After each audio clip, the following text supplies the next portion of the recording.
Hi అండి, అందరూ ఎలా ఉన్నారు? వెల్కమ్ టు అవర్ ఛానల్ గట్టు ఫుడ్స్.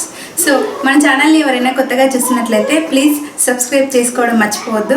అలాగే నా వీడియోస్ కనుక మీకు నచ్చినట్లయితే మీ ఫ్రెండ్స్కి రిలేటివ్స్కి షేర్ చేసి నన్ను సపోర్ట్ చేస్తారని కోరుకుంటున్నాను. So today's recipe bodakakarakaya fry. సింపుల్గా 15 మినిట్స్లో చేసుకునేటట్లు ఈ రెసిపీని ఎలా చేసుకోవాలో ఇక్కడ నేను చూపిస్తున్నాను. సో ఈ ప్రాసెస్లో మీరు సింపుల్గా చేసేసుకోవచ్చు.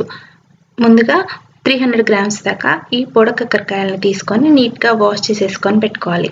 ఆ తర్వాత ఒక గిన్నెలో 1/2 లీటర్ దాకా వాటర్ని వేడి చేసుకున్న తర్వాత మనం వాష్ చేసి పెట్టుకున్న ఈ కాకరకాయలని దాంట్లో వేసుకొని ఒక 5 మినిట్స్ మూత పెట్టి వీటిని ఉడికించుకోవాలి. సో 5 మినిట్స్ తర్వాత పైన ఉండే ఈ చెక్క అనేది ఇట్లా చేత్తో అంటే పోయేటట్లుగా 5 మినిట్స్తో ఉడికిస్తే ఇలా పోతుంది. సో 5 మినిట్స్ తర్వాత స్టవ్ ఆఫ్ చేసేసుకొని ఈ ఎక్సెస్ వాటర్ని అంతా కూడా వంపేసుకోవాలి. ఆ తర్వాత పైన ఉండే పొట్టుని ఇలా చేత్తో అంటే అది మొత్తం వెళ్ళిపోతుంది. మొత్తం అన్ని కాయలు ఇలా చేసుకున్న తర్వాత ఒకసారి నీట్గా వాష్ చేసేసుకోవాలి. ఆ తర్వాత వీటిని ఎడ్జెస్ కట్ చేసేసుకొని చిన్న చిన్న పీసెస్ లాగా కట్ చేసుకొని తీసుకోవాలి. సో ఇలా కట్ చేసిన తర్వాత లోపల ఉండే గింజలన్నిటినీ కూడా తీసేసుకొని మనం ఈ కాకరకాయల్ని ఇక్కడ చూపిస్తున్న విధంగా పీసెస్లా కట్ చేసుకొని తీసుకోవాలి. ఆ తర్వాత స్టవ్ పైన 4 టీ స్పూన్స్ దాకా ఆయిల్ హీట్ చేసుకొని కొద్దిగా జీలకర్ర యాడ్ చేసుకున్న తర్వాత ఒక కప్ దాకా పొడవుగా కట్ చేసుకున్న ఆనియన్స్ని ఇలా యాడ్ చేసేసుకొని ఈ ఆనియన్స్ ఒక 2 మినిట్స్ ఫ్రై అయ్యేటంత వరకు ఫ్రై చేసుకోవాలి. సో ఇలా ఆనియన్స్ ఒక 2 మినిట్స్ ఫ్రై అయిన తర్వాత దీంట్లో అల్లం వెల్లుల్లి పేస్ట్ 1 టీ స్పూన్ దాకా యాడ్ చేసుకోవాలి.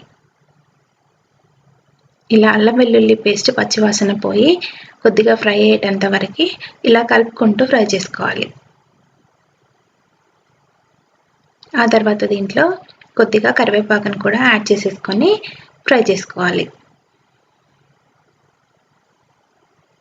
ఇలా కరివేపాకును కూడా యాడ్ చేసుకున్న తర్వాత దాంట్లో 1/2 టీ స్పూన్ దాకా పసుపుని యాడ్ చేసుకొని మొత్తం ఒకసారి కలిపేసుకొని ఇప్పుడు ముందుగా మనం కట్ చేసి పెట్టుకున్న కాకరకాయ ముక్కల్ని కూడా యాడ్ చేసేసుకొని మొత్తం అంతా కలిసిపోయేదాకా బాగా ఒకసారి కలిపేసుకొని దాంట్లో మీ టేస్ట్కి సరిపడినట్లుగా ఉప్పుని యాడ్ చేసుకోవాలి. ఇలా సాల్ట్ యాడ్ చేసి మూత పెట్టుకొని ఒక 2 మినిట్స్ కుక్ చేసుకోవాలి మీడియం ఫ్లేమ్లో పెట్టుకొని. ఆ తర్వాత దీంట్లో 1.5 టీ స్పూన్ దాకా కారాన్ని యాడ్ చేసేసుకొని మొత్తం కారం ముక్కలకి పట్టేటట్లు బాగా కలిపేసుకోవాలి. ఇలా కలుపుకున్న తర్వాత ఒక 2 మినిట్స్ వీటిని మధ్య మధ్యలో కలుపుకుంటూ కుక్ చేసుకోవాలి.